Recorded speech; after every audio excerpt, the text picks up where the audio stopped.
Smart launch, ಯಶಸ್ವಿ ಮಾರಾಟ. Snacks ಮತ್ತು ನಮ್ಕಿನ್ ಬಿಸ್ನೆಸ್ನಲ್ಲಿರುವ ಬಹುತೇಕ ಎಲ್ಲರಿಗೂ ಈ ಮಾತು ಗೊತ್ತಿರುತ್ತೆ. ಅಂದ್ರೆ ಒಟ್ಟು ಸೇಲ್ಸ್ನ 80% ಬರೋದು ಕೇವಲ 20% ಪ್ರಾಡಕ್ಟ್ಗಳಿಂದ.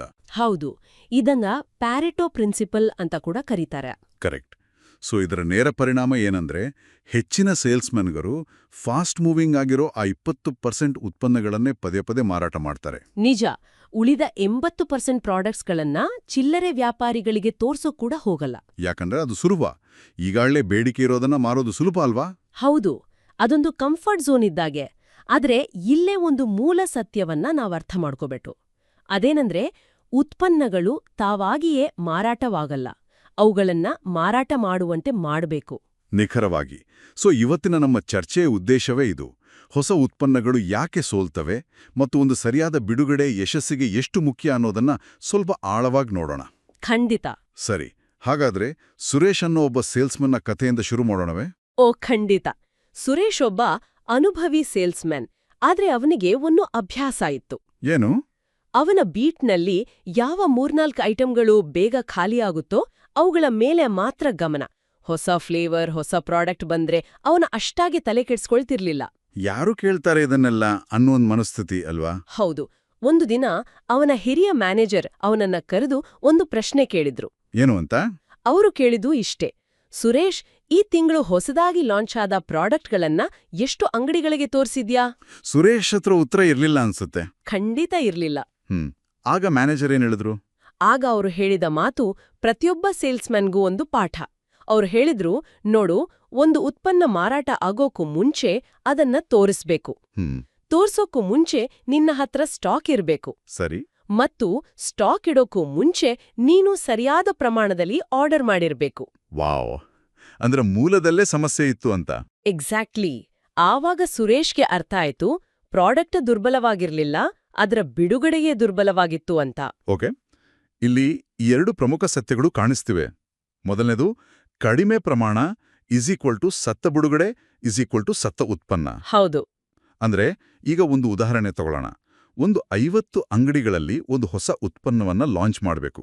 ಪ್ರತಿ ಅಂಗಡಿಗೆ 2 ಪ್ಯಾಕ್ ಅಂದ್ರೂ 100 ಪ್ಯಾಕ್ಗಳ ಸ್ಟಾಕ್ ಬೇಕು. ಹೌದು, ಮಿನಿಮಮ್. ಆದ್ರೆ ಡಿಸ್ಟ್ರಿಬ್ಯೂಟರ್ ತರಿಸಿರೋದು ಬರೀ 40 ಪ್ಯಾಕ್ ಅಂದ್ರೆ ಏನಾಗುತ್ತೆ ಅಂದ್ರೆ ಕೇವಲ 20 ಅಂಗಡಿಗಳಲ್ಲಿ ಮಾತ್ರ ಲಾಂಚ್ ಆಗುತ್ತೆ. ಉಳಿದ 30 ಅಂಗಡಿಗಳು ಆ ಪ್ರಾಡಕ್ಟ್ ಅನ್ನ ನೋಡೋದೇ ಇಲ್ಲ. ಆಮೇಲೆ ತಿಂಗಳ ಕೊನೆಗೆ ರಿಪೋರ್ಟ್ ಏನ್ ಬರುತ್ತೆ? ಈ ಪ್ರಾಡಕ್ಟ್ಗೆ ಬೇಡಿಕೆ ಇಲ್ಲ ಅಂತ. ಆದ್ರೆ ಇಲ್ಲಿ ಒಂದು ಕುತೂಹಲಕಾರಿ ವಿಷಯ ಇದೆ ಅಲ್ವಾ? ಅದೇನು? ನಿಜವಾದ ಸತ್ಯ ಏನಂದ್ರೆ ಬೇಡಿಕೆಯನ್ನ ಯಾವತ್ತೂ ಸೃಷ್ಟಿಸಲೇ ಇಲ್ಲ. ನಿಖರವಾಗಿ. ಸರಿ, ಹಾಗಾದ್ರೆ ಎರಡನೇ ಸತ್ಯಕ್ಕೆ ಬರೋಣ. ಇದನ್ನೊಂದು ಪ್ರಶ್ನ ರೂಪದಲ್ಲಿ ಕೇಳಬಹುದು.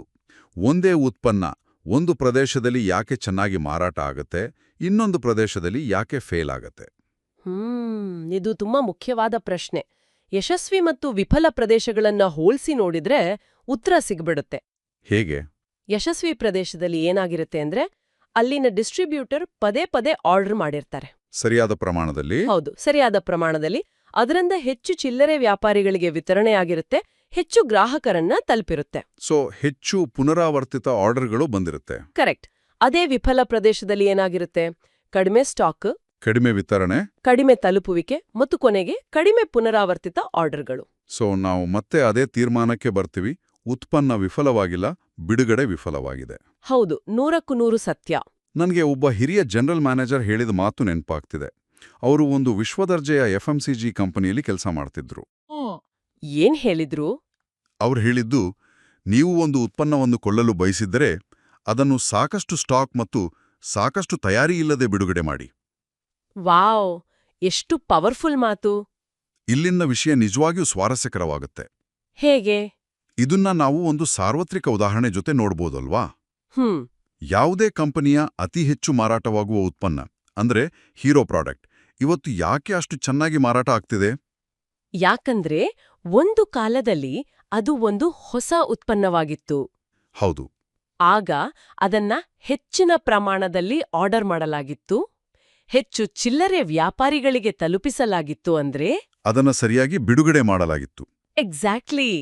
ಅದಕ್ಕಾಗಿಯೇ ಅದು ಹೀರೋ ಪ್ರಾಡಕ್ಟ್ ಆಯ್ತು. ಇದು ಮ್ಯಾಜಿಕ್ ಅಲ್ಲ, ಇದು ಕೇವಲ ಸರಿಯಾದ ಬಿಡುಗಡೆ ಮತ್ತು ಸರಿಯಾದ ಪ್ರಯತ್ನದ ಫಲ. ಸರಿ, ಹಾಗಾದ್ರೆ ಕೆಲವು ಸೇಲ್ಸ್ಮನ್ಗಳು ಮತ್ತು ವಿತರಕರಿಗೆ ಇದೊಂದು ರಿಯಾಲಿಟಿ ಚೆಕ್ ಇದ್ದಾಗೆ. ಅವ್ರು ತಮ್ಮನ್ನೇ ಕೆಲವು ಪ್ರಶ್ನೆಗಳನ್ನು ಕೇಳ್ಕೋಬೇಕು ಅಲ್ವಾ? ಖಂಡಿತ. ಯಾವ ರೀತಿ ಪ್ರಶ್ನೆಗಳು? ಮೊದಲನೆಯದಾಗಿ, ಈ ಉತ್ಪನ್ನ ಬೇರೆ ಪ್ರಾಂತ್ಯಗಳಲ್ಲಿ ಚೆನ್ನಾಗಿ ಮಾರಾಟ ಆಗ್ತಿದೆ, ಆದರೆ ನಮ್ಮಲ್ಲಿ ಯಾಕಾಗ್ತಿಲ್ಲ? ಒಳ್ಳೆ ಪಾಯಿಂಟ್. ಎರಡನೆಯದಾಗಿ, ಆ ಯಶಸ್ವಿ ಪ್ರಾಂತ್ಯಗಳಲ್ಲಿ ವಿತರಕರು ಹೆಚ್ಚು ಆರ್ಡರ್ ಮಾಡಿದ್ದಾರಾ? ಹೆಚ್ಚು ವ್ಯಾಪಾರಿಗಳಿಗೆ ಸ್ಟಾಕ್ ಕೊಟ್ಟಿದ್ದಾರಾ? ಹೌದು. ಮತ್ತು ಕೊನೆಯದಾಗಿ, ನಮ್ಮ ಪ್ರಾಂತ್ಯದಲ್ಲಿ ಸ್ಟಾಕ್, ವಿತರಣೆ ಮತ್ತು ತಲುಪುವಿಕೆ ಕಡಿಮೆ ಇತ್ತಾ? ಈ ಪ್ರಶ್ನೆಗಳಿಗೆ ಉತ್ತರ ಸಿಕ್ಕ್ರೆ ಆಗ ಸ್ಪಷ್ಟವಾಗತ್ತೆ. ಉತ್ಪನ್ನ ದುರ್ಬಲವೇ ಅಥವಾ ಬಿಡುಗಡೆ ದುರ್ಬಲವೇ ಅಂತ. ಕರೆಕ್ಟ್. ಇದನ್ನ ಇನ್ನೂ ಸರಳವಾಗಿ ಅರ್ಥ ಮಾಡ್ಕೊಳ್ಳೋಕೆ ಒಂದು ತಂದೆ-ತಾಯಿ ಮತ್ತು ಮಗುವಿನ ಉದಾಹರಣೆ ತಗೊಳ್ಳೋಣ. ಓಕೆ. ಮೊದಲನೆಯ ಮನೆ. ಅಲ್ಲಿ ಪೋಷಕರು ಮಗುವಿಗೆ ಪರೀಕ್ಷೆಗೆ ಬೇಕಾದ ಪಠ್ಯಪುಸ್ತಕವನ್ನೇ ತಂದುಕೊಡೋದಿಲ್ಲ. ಸರಿ. ಮಗು ಓದಿಲಿಲ್ಲ, ಕಡಿಮೆ ಅಂಕ ಬಂತು, ಪೋಷಕರು ಮಗುವನ್ನೇ ದೂಷಿಸಿದ್ರು. ಆದ್ರೆ ಇಲ್ಲಿ ನಿಜವಾದ ತಪ್ಪು ಯಾರದು? ಸತ್ಯ ಏನಂದ್ರೆ, ಮಗು ದುರ್ಬಲವಾಗಿರ್ಲಿಲ್ಲ, ಪುಸ್ತಕವೇ ಬಂದಿರ್ಲಿಲ್ಲ. ಅದ್ಭುತ ಉದಾಹರಣೆ. ಈಗ ಇದನ್ನೇ ನಮ್ಮ ಸ್ನ್ಯಾಕ್ಸ್ ನಮ್ಕೀನ್ ಉದ್ಯಮಕ್ಕೆ ಅನ್ವಯಿಸಿದ್ರೆ, ಉತ್ಪನ್ನ ದುರ್ಬಲವಲ್ಲ, ಬಿಡುಗಡೆ ದುರ್ಬಲವಾಗಿದೆ. ಇದು ನಮ್ಮನ್ನ ಅತ್ಯಂತ ಪ್ರಮುಖ ಮಾರಾಟ ಸೂತ್ರಕ್ಕೆ ಕರೆತರುತ್ತೆ. ಹೌದು. ಹೆಚ್ಚು ಉತ್ಪನ್ನಗಳು, ಹೆಚ್ಚು ಮಾರಾಟ, ಹೆಚ್ಚು ಲಾಭ. ನಿಜ. ಒಬ್ಬ ಸೇಲ್ಸ್ಮನ್ ತನ್ನ ಬ್ಯಾಗ್ನಲ್ಲಿರೋ ಸಂಪೂರ್ಣ ಶ್ರೇಣಿಯನ್ನ, ಅಂದ್ರೆ ಫುಲ್ ರೇಂಜ್, ಮಾರಾಟ ಮಾಡಿದ್ರೆ ಅವನ ಆದಾಯ ತಾನಾಗಿಯೇ ಹೆಚ್ಚಾಡುತ್ತೆ. ಸೊ, ನಮ್ಮ ಚರ್ಚೆಯ ಅಂತಿಮ ತೀರ್ಮಾನಕ್ಕೆ ಬರೋಣ. ಖಂಡಿತ. ಉತ್ಪನ್ನಗಳು ತಾವಾಗಿ ಚಲಿಸುವುದಿಲ್ಲ, ಅವುಗಳನ್ನು ಚಲಿಸುವಂತೆ ಮಾಡಲಾಗ್ತದೆ. ಹೌದು. ಮತ್ತು ಪ್ರತಿಯೊಂದು ಚಲನೆಯೂ ಒಂದು ಸಂಪೂರ್ಣ ಮತ್ತು ಸರಿಯಾದ ಬಿಡುಗಡೆಯೊಂದಿಗೆ ಪ್ರಾರಂಭವಾಗ್ತದೆ. ಹಾಗಾದ್ರೆ ಸೇಲ್ಸ್ಮನ್ಗಳಿಗೆ ಕೊನೆಗೆ ಹೇಳೋಕೆ ಒಂದು ಸಾಲಿನ ನೈತಿಕ ಪಾಠ ಇದೆ. ಅದೇನು? ನೀವು ಎಷ್ಟು ಉತ್ತಮವಾಗಿ ಬಿಡುಗಡೆ ಮಾಡ್ತೀರೋ ಅಷ್ಟು ಉತ್ತಮವಾಗಿ ಮಾರಾಟ ಮಾಡ್ತೀರಿ. ನಿಮ್ಮ ಯಶಸ್ಸಿನ ಬೀಜ ಬಿತ್ತೋದು ನಿಮ್ಮ ಲಾಂಚ್ನಲ್ಲೇ. ಅದ್ಭುತವಾಗಿ ಹೇಳಿದ್ರಿ. ಈ ಚರ್ಚೆಯನ್ನು ಮುಗಿಸೋಕು ಮುಂಚೆ ಕೇಳುಗರಿಗೆ ಆಲೋಚನೆ ಮಾಡೋಕೊಂದು ಪ್ರಶ್ನೆ ಬಿಡೋಣ. ಖಂಡಿತ, ಕೇಳಿ. ಇಂದಿನ ಅತಿ ಹೆಚ್ಚು ಮಾರಾಟವಾಗುವ ಹೀರೋ ಪ್ರಾಡಕ್ಟ್ ಒಂದು ಕಾಲದಲ್ಲಿ ಹೊಸ ಬಿಡುಗಡೆಯಾಗಿತ್ತು. ಹಾಗಾದ್ರೆ ಈಗಿನ ಉತ್ಪನ್ನ ಶ್ರೇಣಿಯಲ್ಲಿ ಯಾವ ಹೊಸ ಉತ್ಪನ್ನಕ್ಕೆ ಅದಕ್ಕೆ ಅರ್ಹವಾದ ಒಂದು ಸ್ಮಾರ್ಟ್ ಲಾಂಚ್ ಸಿಕ್ಕರೆ ಅದು ಮುಂದಿನ ಹೀರೋ ಪ್ರಾಡಕ್ಟ್ ಆಗುವ ಸಾಮರ್ಥ್ಯವನ್ನ ಹೊಂದಿದೆ? ಇದು ನಿಜವಾಗಿಯೂ ಯೋಚಿಸಬೇಕಾದ ವಿಷಯ. ಇದರ ಬಗ್ಗೆ ಯೋಚಿಸಿ. ಮುಂದಿನ ಚರ್ಚೆಯಲ್ಲಿ ಮತ್ತೆ ಭೇಟಿಯಾಗೋಣ.